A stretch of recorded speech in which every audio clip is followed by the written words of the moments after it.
Friends నమస్తే. నేను మీ భక్తిని. ఫ్రెండ్స్, మన చుట్టూ చాలామంది ఉన్నారు. మనల్ని చేరదీసిన వాళ్ళందరూ, మనల్ని ఆదరించిన వాళ్ళందరూ మన వాళ్ళే అనుకోవడం అది మన తప్పే.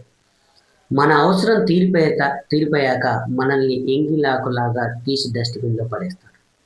మీ చుట్టూ ఇప్పటికే మీకు ఇలాంటివి చాలా జరిగి ఉంటాయి. నాకైతే చాలా జరిగినాయి. కానీ ఫ్రెండ్స్, ఒక్కసారి గుర్తుపెట్టుకోండి. మనల్ని చేరదీస్తున్నారు అంటే అది మన కోసం కాదు, వాడి అవసరం కోసమా అనేది కూడా మీరు ఒక్కసారి వెనక్కి తిరిగి ఆలోచించండి. మన అవసరం తీరిపోయిన తర్వాత మన పరిస్థితి ఏంటి అనేది కూడా మనం ఆలోచించుకోవాల్సిన అవసరం ఉంది. ఈ ఆలోచన లేకే చాలామంది అనవసరంగా వాళ్ళ సమయాన్ని వృధా చేసుకుంటున్నారు. ఈ ఆలోచన లేకే ఇప్పటివరకు వాళ్ళు చాలా మందితో మోసపోయారు. ఈ ఆలోచన లేకే ఇప్పటివరకు చాలా మందితో వాళ్ళు నష్టపోయారు. అందుకే ఫ్రెండ్స్, ఇక నుంచైనా ఒక్క మాట మీకు చాలా స్పష్టంగా చెప్పగలను. మీ గతంతో కాదు, మీ భవిష్యత్తును ఒక్కసారి మీరు ఊహించుకోండి. ఎలా ఉందాం అనుకుంటున్నారో, ఏమైదాం అనుకుంటున్నారో మీరు ఆలోచన చేసుకొని మీ భవిష్యత్తుకి పనికొస్తారు అని మీరు అనుకున్న వాళ్ళు, మీరు నిర్ణయం చేసుకున్న వాళ్ళతో మీరెళ్ళి మీ సమయాన్ని వాళ్ళతో గడపండి. అప్పుడు మీ జీవితంలో వెనక్కి తిరిగి చూసే అవసరమే ఉండదు. ఇక్కడ మీకు అర్థమైంది అనుకుంటున్నాను నా పాయింట్.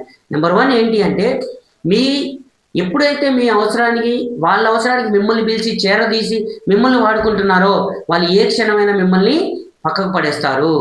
అదే మీకెవరు అవసరమో, మీ భవిష్యత్తుకి ఎవరు ఉపయోగపడతారో మీరే ఆలోచించుకొని, మీరే వాళ్ళ చెంతకు వెళ్ళి మీ సమయాన్ని వాళ్ళతో గడపండి. మీరు ఉన్నత శిఖరాలకి ఎదుగుతారు. Thank you very much.